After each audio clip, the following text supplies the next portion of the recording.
Okay, so I'm actually remaking garden notebook videos because I tried to yesterday and the road noise was too bad, so I'm starting over here. And I'll start with right at my back door with all of my containers right here. You can see I have started plants that I'm hardening off on my little table.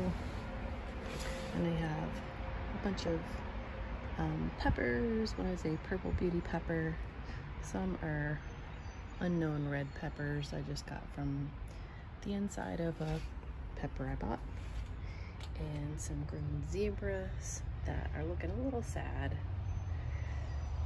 But I've had trouble getting those going, so we'll see how they do. And then a bunch of English thyme that I'm gonna plant on a wall out front. Bunch of other seeds I just started, and I decided to go ahead and bring them up here, and I might transfer them to the greenhouse. Largely sort of herbs. I have some bunching onions, cilantro, but it's lobelia, calendula, basil, that kind of thing. Some squashes that haven't come up yet, more red onions. So these little boys are going to be planted on the side of my house. This is rhubarb. I do have one little baby artichoke in there. I haven't decided where to put yet. But the rhubarb, I'm hoping, because they're supposed to be really deep rooted, might help soak up some excess water on that side. So this little planter has raspberries in it that never do raspberries. So I put some peas with it this year, and maybe we'll actually get something off of it besides just vines and a little baby thyme. This is my Meyer lemon that I'm hardening off to put back in the greenhouse since it had been moved inside for most of the winter because it got too cold to stay in the greenhouse. Sort of like a nursery pot with spinach and chard and some cilantro, one little oregano, getting tall. This is kind of the same, has some random little greens and stuff. That big pot right there, which is where my strawberries originally lived, doesn't have a bottom anymore, but I'm still using it as a raised bed. Has a lot of garlic, one little spinach. I put a pea in there that's just starting to do some things, and a green zebra tomato. I have one big red onion taken off. Over there is my anise hyssop, which just comes back every year. It's a beast, it lives through everything. This is another nursery pot for the moment. It's got lettuce and giant mustard in it, and it did have some onions, but I'm crowding out the onions. I gotta take those and put them places. Right here, these are peas. Largely snow peas. I may have put some sugar snap, but forgot to label it. Some curly leaf parsley, more garlic. One of my first sweet potatoes in that little pot right there. I put out some sweet potatoes in this pot, and they are super sad. I don't know if maybe this is still a little bit too cold. I knew I was taking my chances. And then this is basically red onions and lettuce primarily, and some parsley.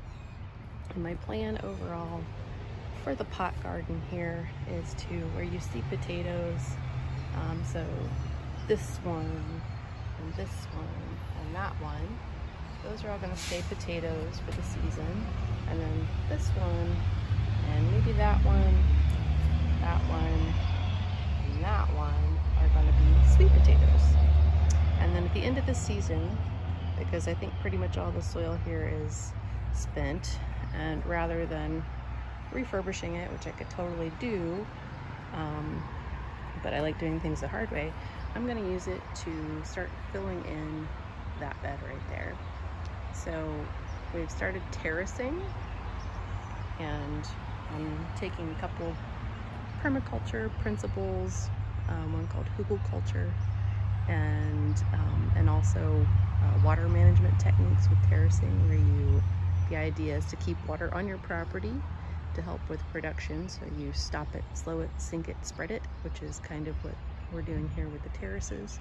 And so the hugelkultur is just using wood, and that'll eventually break down and turn into soil, and I'm using it to start the terraces.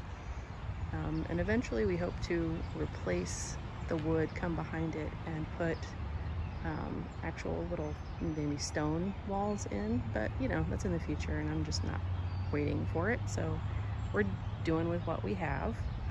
This was all cleared from our property and most of it had been sitting in a pile. So we're making use of it. Anyway, and getting back to this part of it, that lower part there, you see I've planted out this one middle section. That part has not a whole lot in it. This part has nothing. Eventually, I'm gonna push back, at the end of the season, push back all that wood mulch and throw this garden soil on there. And that way, because underneath that is just, we sheet mulched it, which means we put down cardboard and then threw the mulch over the top of it, and it will eventually break down and turn into soil and be regenerative and healthy. Sorry, big stupid truck. But for right now, it's just basically killing off the grass underneath. So at the end of this season, I'm planning on, hi Blue Jay. Oh, I can't see, there's a Blue Jay up there. Taking the soil, put it on top, remulch it, and this mulch, that's kind of a story, but the mulch that's in the bottom part of the bed came from the landfill. We thought we were doing a good thing, taking from our community waste and repurposing, but it turned out to be full of garbage, and it looks like some of it is actually, which we picked out as we went, of course, but some of it looked like it had been ground up furniture, and Lord knows what kind of finishes and chemicals are in all that. So clearly I don't want to grow edibles, so basically I'm going to take all of that that we hauled from the landfill on Lane's truck and took out the back of the truck and put in here, and I'm gonna take it down to the front. So anyways, that's concludes container part.